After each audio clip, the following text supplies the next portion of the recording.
खुलुमबाय बयनिसिमबो आंनि बे डेली आपडेट बड' इउट्युब चेनेलाव नोंथांमोनखौ आरोबाव बरायहरबावनाय थाबाय। दिनै आं नोंथांमोननि गेजेराव मोननैसो सानसेयारि खौरां लानानै फैदों। आं आसा खालामो नोंथांमोना भिडिअखौ जोबजासिम नायलांगोन आरो मोजां मोनगोन आरो लोगोसे चेनेलखौ साबस्क्राइब खालामनानै लागोन।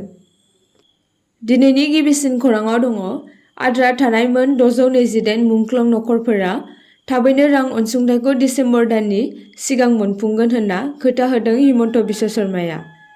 जों जुदि बयबो मोजां ज' जाना खामानि मावोब्ला जों जोंनि दैदेनगिरिफोरखौ लांदां अख्राङाव मोनगोन। बिनि थाखाय जों गोसोखौ हमथानांगोन आरो जोंनि नाजानायाबो सोलिबाय थानांगोन। बे गोनां बाथ्राफोरखौ बुंदों दुलाराय बर' फरायसा आफादनि आफादगिरि दिपेन बर' बिथाङा।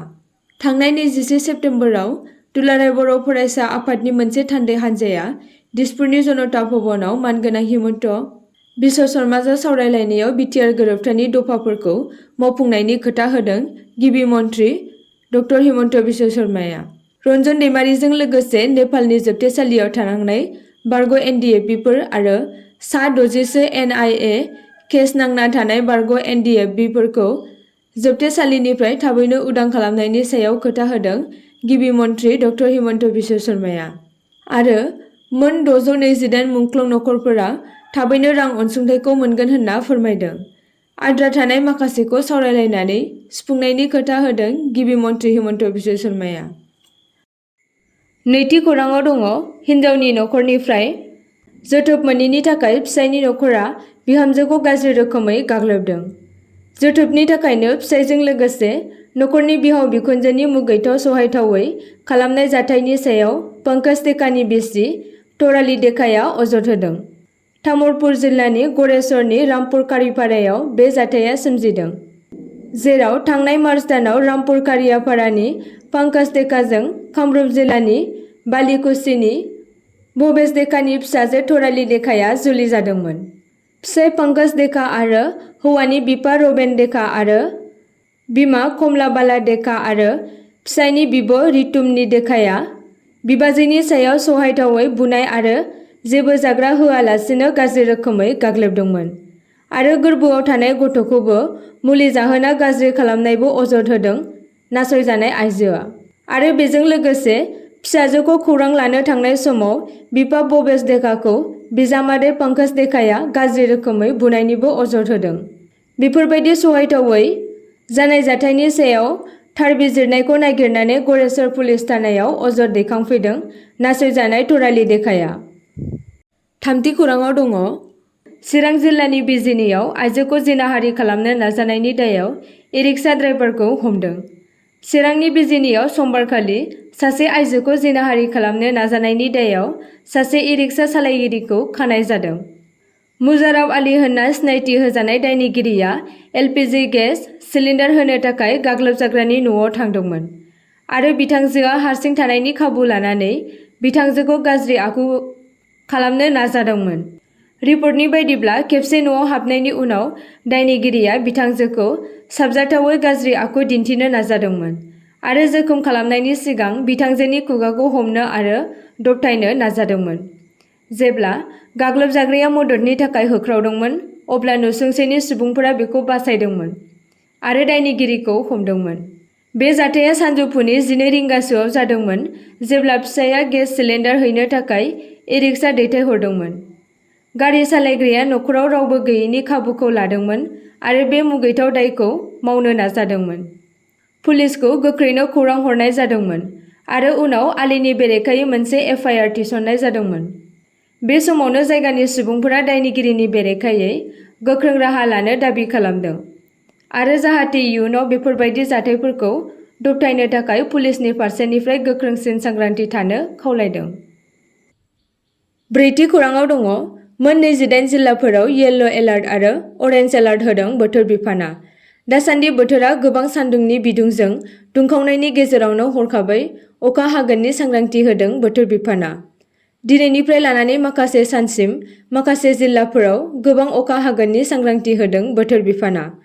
क'क्राझार, चिरां, बङाइगाव, धुबुरीजों लोगोसे माखासे जिल्लाफोरावबो गोबां अखाजों लोगोसे बार बारनायनिबो येल्ल' एलार्ट होदों आरो माखासे जिल्लाफोराव अरेन्ज एलार्ट होदों होनना फोसावदों रायजो राजाफोरखौ सांग्रांथियै थानो फोसावदों बोथोर बिगियान बिफाना।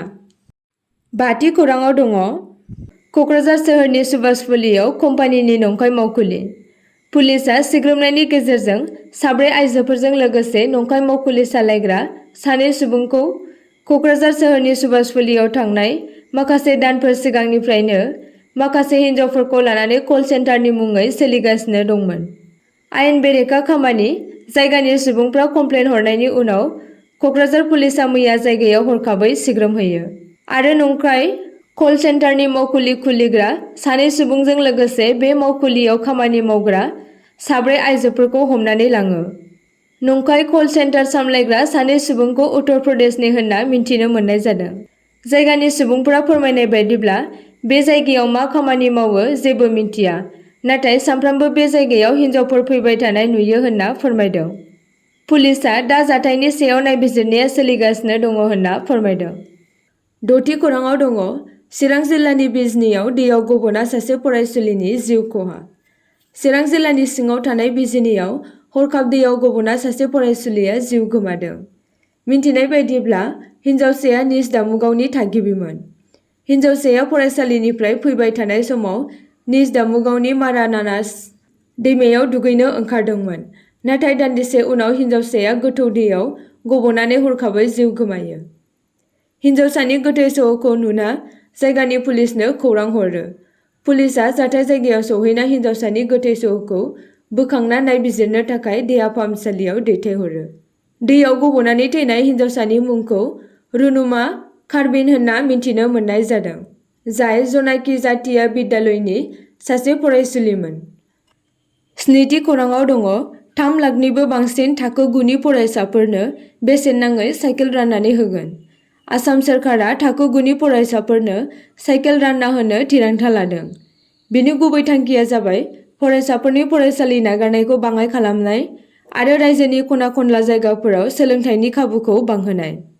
मंगलबाराव आसाम केबिनेट मेलाव 3 लाखनिबो बांसिन थाखो 9 नि फरायसाफोरनो साइकेल जगायनायनि थांखिखौ गनायथि होयो। केबिनेट मन्थ्रि जयन्त मल्लाबुरीनि बायदिब्ला गासै सा 3,23,640 हौवा आरो हिन्जावफोरनो साइकेल होनाय जागोन। मैयानि केबिनेट जथुम्मानि उनाव खौरां बिजोंखौ जयन्त मल्लाबुरीआ बिबुंथि होदों दि आसामनि गासै 3,23,640 थाखो 9 नि फरायसानो साइकेल होगोन। बिनि थाखाय सोरखारा 148.55 कौटि रांनि बाहायनाय जागोन आरो जायनि थाखाय गोजान गोजान ओनसोलनि फरायसाफोरा थि समाव फरायसालिसिम सौहैनो हागोन, जायनि जाहोनाव फरायसालि नागारनाया खम जागोन आरो सोलोंथाइनि थाखाय साबसिन खाबु मोननो हागोन। थांनाय बोसोरनि अक्ट'बराव आसामनि गिबि मन्थ्रि मिनिस्टार हिमन्त बिश्व शर्माया फरायसाफोर आरो प्रभिन्सियेलाइज फरायसालिफोरनि थाखाय तेजपुरनि मोनसे हाबाफारियाव थाखो 9 नि फरायसाफोरनो साइकेल गथायनानै होदोंमोन। बे बिथांखिनि सिङाव 9 थाखोनि गासै 3,69,454 फरायसाफोरा 161 कौटि रांनि बेसादजों बेसेन नाङै साइकेल राननानै होदोंमोन। 8थि खौराङाव दङ सीमा बारनानै बांलादेशफोरखौ फालांगि खालामनायनि दायाव साब्रै सुबुङा हमजादों। आसामनि करिमगन्ज पुलिसआ भारताव बांलादेशीफोरनि फालांगिजों लोब्बा थानाय साब्रै गाज्रि फालांगिरिफोरखौ हमदों। हमजानाय सुबुंफोरनि सिनायथिखौ जामिल आहमेद मना, माहबुब आलम, काफिल उद्दीन आरो टिटु रय होनना सिनायथि होदों। सुलुंनि बायदिब्ला रबिबाराव भारत-बांलादेश सीमा बारनानै फैनाय साब्रै बांलादेशी नोगोरारिफोरखौ आयेन बेरेखायै हाबनायाव सुबिदा होदोंमोन। करिमगन्ज पुलिसआ बांलादेशीफोरखौ हमनो हादोंमोन आरो सोंनाय फिननायनि समाव गोनांथार खौरां मोनदोंमोन, जायनि जाहोनाव साब्रै लांखारग्राफोरखौ खानाय जादोंमोन। गिबि मन्थ्रि हिमन्त बिश्व शर्माया आसाम पुलिसखौ गावसोरनि जाफुंसार अपारेशननि थाखाय बाख्नायदों। 9थि खौराङाव दङ आसाम केबिनेटआ रेलवे ट्रेकनि लामा बानायनो थाखाय 8 बिगा हाखौ गनायथि होदों।